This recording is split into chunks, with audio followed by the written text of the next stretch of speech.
अस्सलाम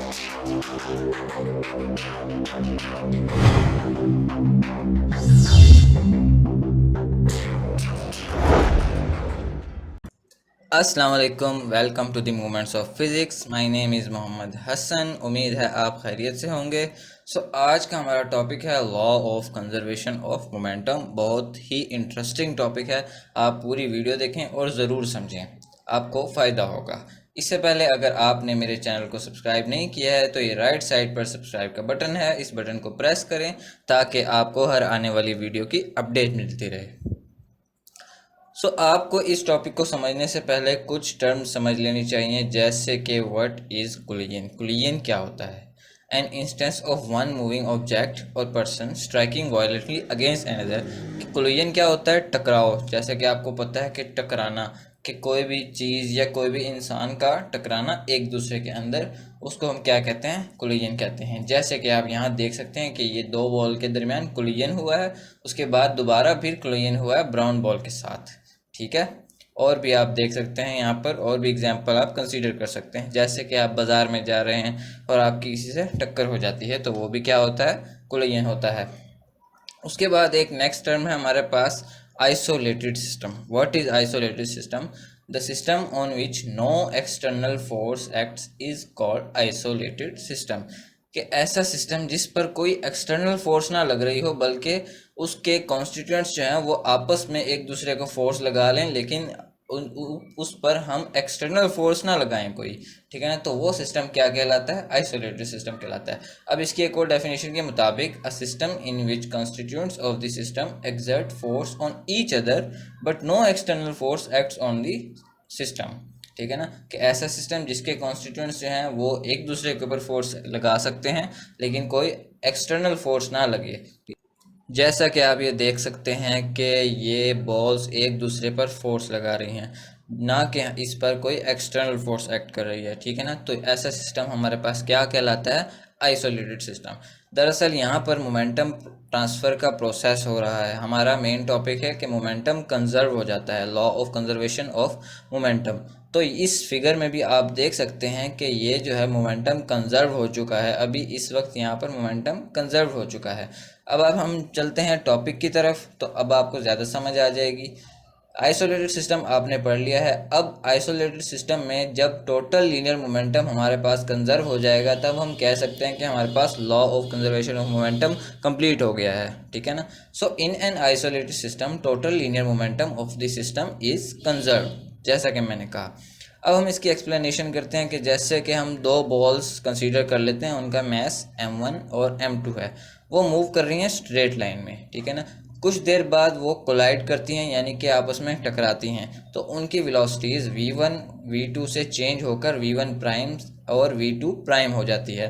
ठीक है ना? तो उनमें क्या होता है? मोमेंटम चेंज का प्रोसेस होता है। देयरफॉर अब आप यहाँ से पढ़ सकते हैं, consider a system of two balls m1 and m2 moving along a straight line.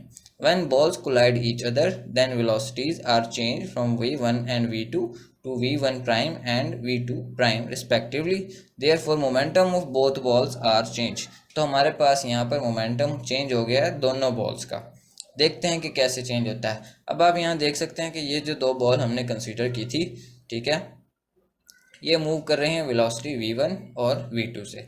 अब कुछ देर बाद हुआ है कोलिजन, तो इन पर अपोजिट फोर्स एक्ट हुई है। ठीक है ना?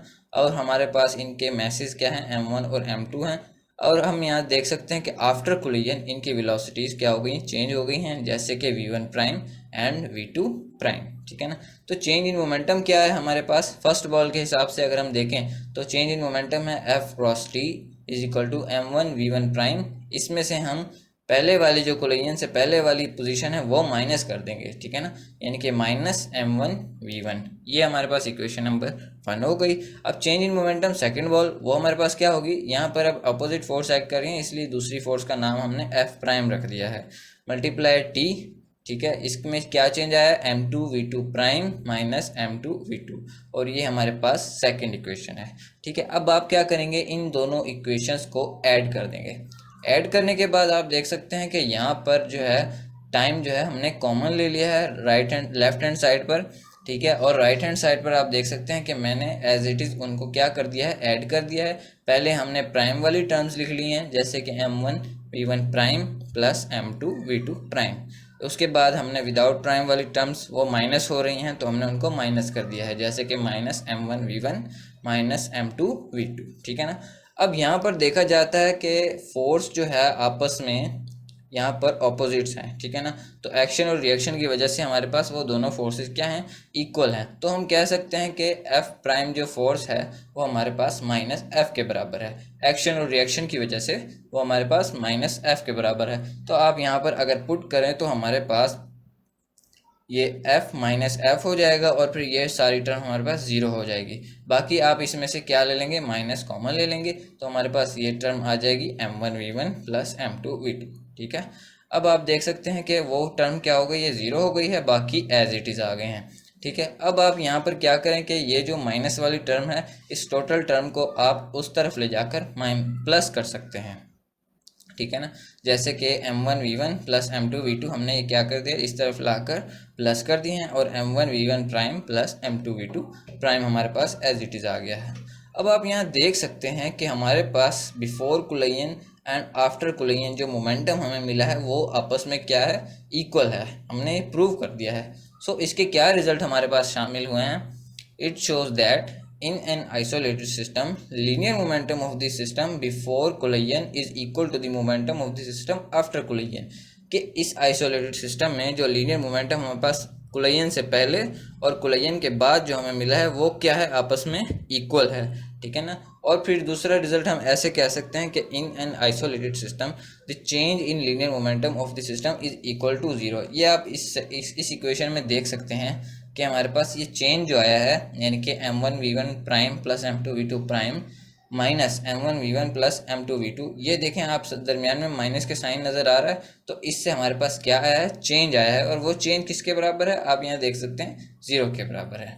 ठीक है ना। तो यहाँ पर in an isolated system the change in linear momentum of the system is equal to zero. दोनों रिजल्ट्स वैसे सेम ही हैं, निकलते हैं हमारे पास। ठीक है। ये बस आपको समझाने के लिए था कि अगर एग्ज़ाम में आ जाता है कि ज़ीरो कब होता है और इक्वल कब होते हैं, तो आप इजीली एक्सप्लेन कर सकें। ठीक है ना।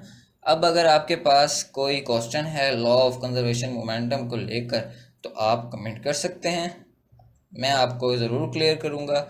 ठीक है। अगर आपको वीडियो अच्छी लगे तो लाइक कीजिएगा, मेरे चैनल को सब्सक्राइब करें। Thanks for watching.